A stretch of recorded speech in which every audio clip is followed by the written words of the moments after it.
Dachas. Salaam alaikum. Waalaikum salam warahmatullahi wabarakatuh. Ahlan was. Maal godharte? Afaanin kaayu.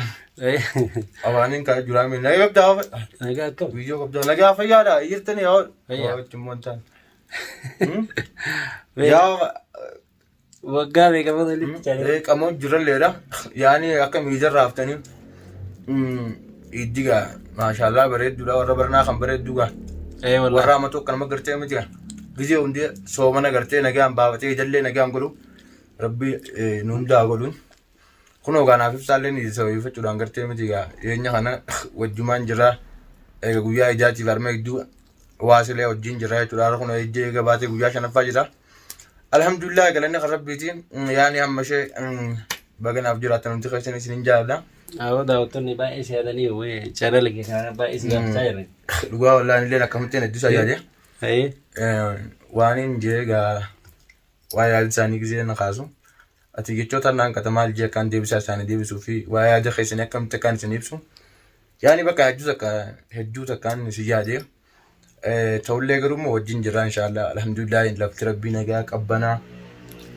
Barbucha sila inumaa dachaasii waloltanii maal jedhanii keessan bilbilanii yaada maal isin jira koomentii jala barreessuudhaan viidiyoo duraan gadhiifne jalatti.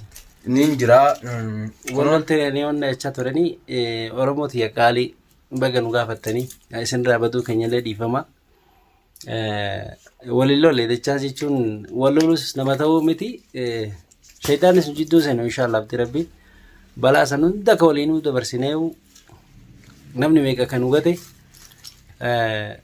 naaf inni qofti walitti hafnee moonee as geenye.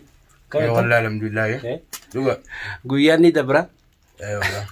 Alhamdulillah rabbil alamin asaganya jira walin jira walifle waan sila wanna hundaa arguuf teessan inshallah bismillah gara fuulduraatti isin hundaa gartee rabbii nuun hareereessu isinis nuus inshallah wajjin jira isinin jaalala isinin kabaja amma gaan qamutti hin jira waan hin teef gaasoo ganaachuun beeku ibsa.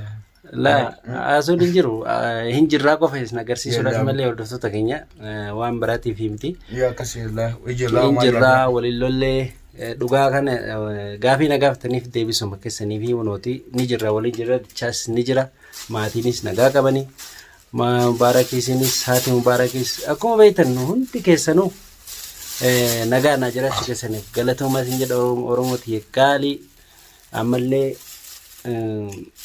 waggaa kuma nu haasoo isin jedha inshaallah abdii rabbii nama umrii dheeraa sooma rabbi naa godhu. Soomana khayrii soomana gammachuu kalaal cinqi nurraa fuudhee deemu. Gammachuu malee gadda nagarre. Sarabbi nu haa godhu isin jedha. Amma soomana furreeti gaddeenya afaan qabu shawaalaatii beekanii. Shawaala soomanaa turre akkasitti nu waliin tura isin jenna baay'ee hordoftoota yaaqaalii. Baay'ee.